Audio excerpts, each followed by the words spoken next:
आज है 18 दिसंबर 2023 दिन सोमवार। Welcome back to clean news MP. चलिए देखते हैं मध्य प्रदेश की 25 फटाफट बड़ी खबरों को। इससे पहले आप न्यूज को कहां से देख रहे हैं हमें कमेंट में बताना बिल्कुल ना भूलें। साथ ही हमारे फेसबुक पेज को भी फॉलो करें। फेसबुक पेज का लिंक डिस्क्रिप्शन में दिया गया है। 35,000 स्वास्थ्यकर्मी सार्थक ऐप पर दर्ज करने लगे उपस्थिति, तैयार हो रहा नया वर्जन। स्वास्थ्य विभाग के डॉक्टर और अन्य कर्मचारियों में अब लगभग आधे सार्थक ऐप पर उपस्थिति दर्ज करने लगे हैं। एक माह पहले तक मात्र 3,000 की उपस्थिति ही दर्ज हो रही थी, लेकिन इस बीच स्वास्थ्य संचालनालय की सख्ती के बाद सुधार आया। सार्थक ऐप की कमियों को दूर किया जा रहा है। ऐप में कुछ नए विकल्प जोड़कर मैप आईटी द्वारा सार्थक 2 तैयार किया जा रहा है। हनुवंतिया में टेंट सिटी तैयार, 20 से शुरू होगा जल महोत्सव। क्रूज कॉटेज का पर्यटक उठा सकेंगे आनंद। निमाड़ के मिनी गोवा हनुवंतिया पर्यटन स्थल पर करीब 2 माह चलने वाले जल महोत्सव की तैयारी जारी है। 20 दिसंबर से यहां जल महोत्सव की शुरुआत होगी। पर्यटन स्थल पर सभी इंतजाम किए जा रहे हैं। टेंट सिटी का भी आकर्षक श्रृंगार किया गया, जो पर्यटकों के रोमांच को और भी बढ़ाएगा। देश में प्रोजेक्ट पंख ने किया नवाचार, 40 प्रशिक्षणार्थी ड्रोन कंपनी के लिए हुए चयनित। मध्य प्रदेश के कटनी जिले के प्रोजेक्ट पंख ने देश में नवाचार किया। जिले के युवाओं को तकनीक की मुख्य धारा से जोड़ने और ड्रोन हब बनाने के लिए प्रोजेक्ट पंख के तहत करीब 2.5 महीने पहले शुरू प्रशिक्षण केंद्र की ख्याति अब देश भर में फैल चुकी है। ड्रोन का प्रशिक्षण प्राप्त 40 प्रशिक्षणार्थी M drone multiplex drone company के लिए चयनित हुए। ग्वालियर से दिल्ली बेंगलुरु के लिए अब एयर इंडिया की एयर बस। ग्वालियर से दिल्ली और बेंगलुरु के लिए अब एयर इंडिया एक्सप्रेस की एयर बस चलेगी। इसका रूट दिल्ली ग्वालियर बेंगलुरु रहेगा, जो कि 14 जनवरी से शुरू कर दी जाएगी। पूरे विंटर शेड्यूल यानी 30 मार्च तक ये जारी रहेगी। एयरपोर्ट प्रबंधन की ओर से इसका अप्रूवल दे दिया गया। अब ग्वालियर से 5 शहरों के लिए फिर से हवाई सेवा शुरू होगी। किसानों के लिए महत्वपूर्ण खबर, इस तारीख तक करवा लें रबी की फसलों का बीमा।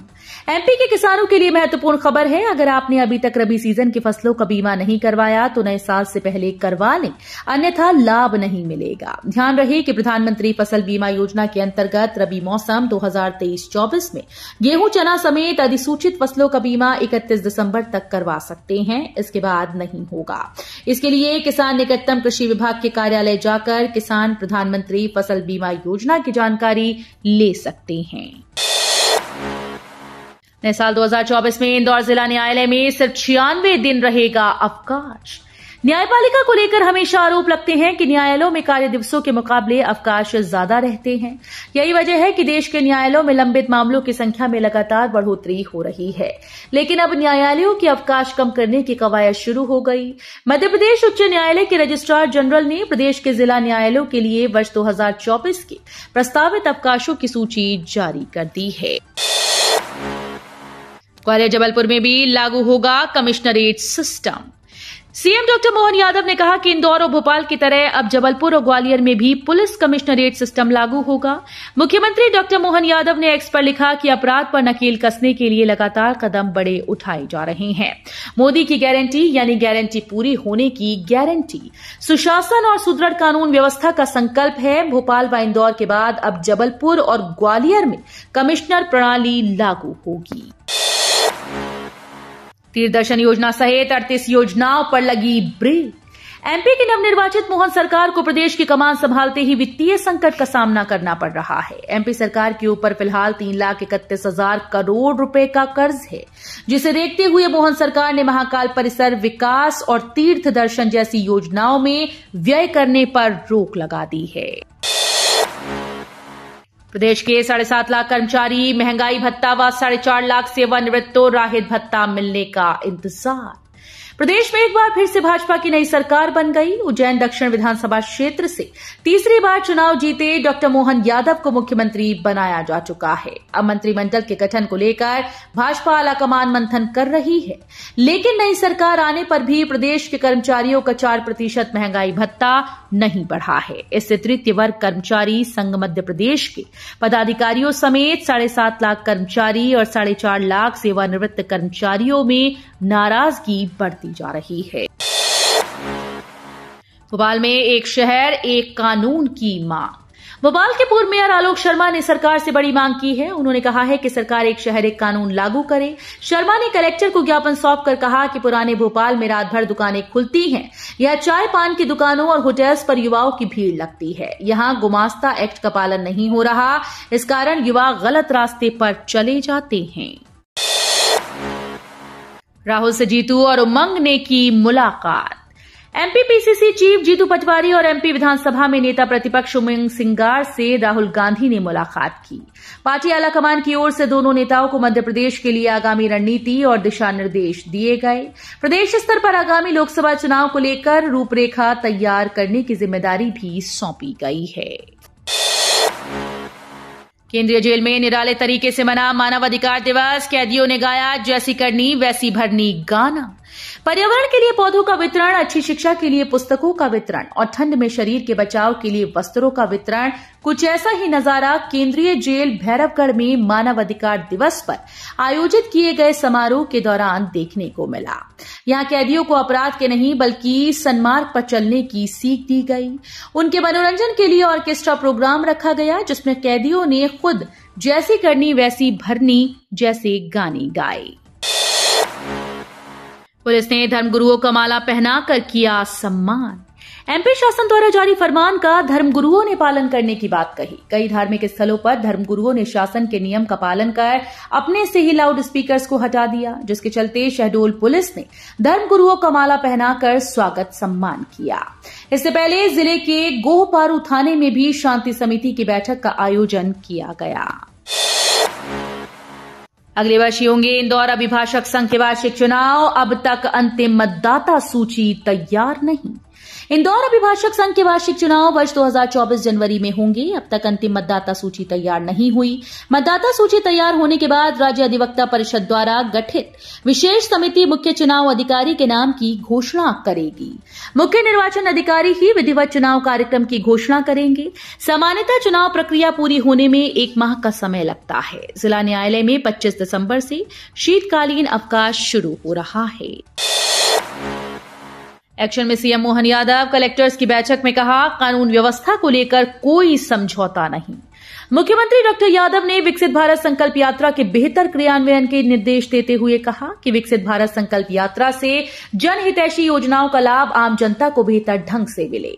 विकसित भारत संकल्प यात्रा में 25,000 की आबादी प्रतिदिन कवर की जाएगी। इसमें नगरीय और ग्रामीण क्षेत्र की जनता को शासन के द्वारा बनाई गई योजना की जानकारी दी जाएगी। विधानसभा सत्र में नरोत्तम सहित नहीं दिखेंगे ये चेहरे, इनकी होगी सदन में पहली बार एंट्री। 16वीं विधानसभा का पहला सत्र आज सोमवार से शुरू होने जा रहा है। 21 दिसंबर तक चलने वाले इस 4 दिवसीय सत्र में नवनिर्वाचित विधायकों को शपथ दिलवाई जाएगी। सत्र के पहले दिन प्रोटेम स्पीकर गोपाल भार्गव 230 विधायक गणों को शपथ दिलवाएंगे। इसके बाद राज्यपाल का अभिभाषण होगा। इसके बाद विधानसभा अध्यक्ष और उपाध्यक्ष का निर्वाचन किया जाएगा। चयन होने पर उन्हें शपथ दिलवाई जाएगी। इस बार का सत्र पहले से विशेष है। सीएम मोहन यादव का ऐलान, मकर संक्रांति के दिन उज्जैन में होगी एमपी कैबिनेट की पहली बैठक। मध्य प्रदेश में मुख्यमंत्री और 2 उप मुख्यमंत्री के बाद मंत्रिमंडल गठन का सिलसिला जारी है। इस बीच मुख्यमंत्री मोहन यादव ने बड़ा ऐलान किया कि कैबिनेट की पहली बैठक बाबा महाकाल की नगरी यानी उज्जैन में होगी। ये बैठक 14 जनवरी को मकर संक्रांति के पावन अवसर पर होगी। इस बैठक में उज्जैन के विकास को लेकर कई फैसले लिए जाएंगे। इंदौर और महू को मिला ईट राइट स्टेशन का प्रमाणन, सर्वे में रहे अव्वल।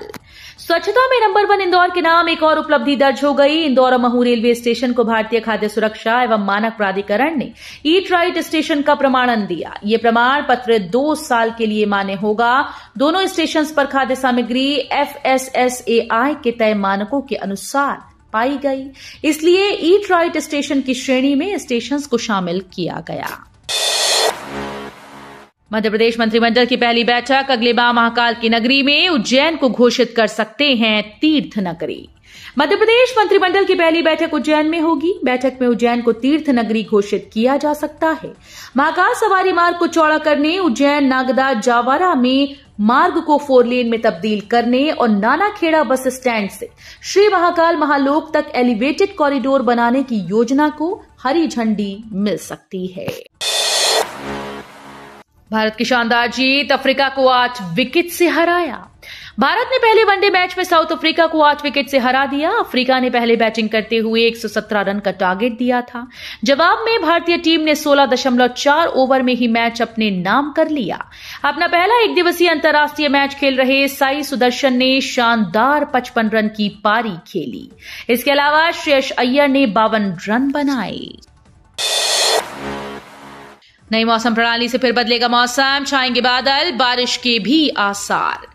अगले हफ्ते से मध्य प्रदेश के मौसम में एक बार फिर से बड़ा बदलाव देखने को मिलेगा। जनवरी से पहले दिसंबर अंत में 2 नई मौसम प्रणालियां सक्रिय होने जा रही हैं, जिसके प्रभाव से प्रदेश में फिर बादल छाने के साथ साथ बूंदाबांदी और हल्की बारिश की संभावना जताई जा रही है। फिलहाल 3 से 4 दिनों तक मौसम शुष्क बना रहेगा, लेकिन तापमान में उतार चढ़ाव के चलते कई जिलों में कोहरे का असर देखने को मिलेगा। भारतीय पर्यटकों के लिए एक और खुशखबरी, केन्या में अब वीजा फ्री एंट्री।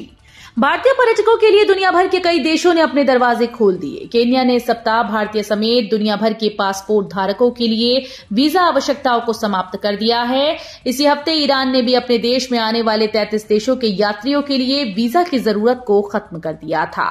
इससे पहले श्रीलंका, मलेशिया और थाईलैंड जैसे देशों ने भारतीय पर्यटकों के लिए वीजा फ्री एंट्री का ऐलान किया। आपके घर के नजदीक भी होगी अंबानी की दुकान, ये है प्लान। देश के सबसे अमीर उद्योगपति मुकेश अंबानी फिर से बाजार में हलचल मचाने वाले हैं। उनकी कंपनी रिलायंस रिटेल के मशहूर स्टोर रिलायंस ट्रेंड के 4000 से ज्यादा स्टोर देश भर में हैं। अब कंपनी अपने लगभग 500 नए स्टोर टियर 2 और 3 जैसे छोटे शहरों और कस्बों में खोलने वाली है। इसके लिए कंपनी फ्रेंचाइजी बांटेगी। छोटे शहरों और कस्बों में पकड़ बनाने के लिए फैशन वर्ल्ड बाय ट्रेंड्स के नाम से ये स्टोर खोले जाएंगे। राम मंदिर के उद्घाटन में न्योता मिलने पर पीएम मोदी की पहली प्रतिक्रिया। अयोध्या में अगले साल 22 जनवरी को राम मंदिर का उद्घाटन होगा। इसके लिए पीएम मोदी को न्योता भेजा गया। इस पर पीएम ने मीडिया को दिए इंटरव्यू में कहा कि मेरे लिए 22 जनवरी 2024 का अवसर हर घर अयोध्या, हर घर राम आने का है। इस पवित्र अवसर पर मैं एक प्रधान सेवक की जगह एक सामान्य नागरिक हूं। ये खुशी सिर्फ मोदी की नहीं, ये भारत के 140 करोड़ के हृदयों की खुशी और संतोष का अवसर है। तेज आवाज वाले साइलेंसर पर पुलिस ने चढ़ाया रोड रोलर। चेकिंग के दौरान 3 दर्जन से ज्यादा साइलेंसर किए गए थे जब्त। मध्य प्रदेश के अलीराजपुर में पुलिस ने बाइकर्स पर सख्ती करनी शुरू कर दी। वहीं तेज आवाज वाले साइलेंसर्स को भी जब्त करने की कार्रवाई की जा रही है।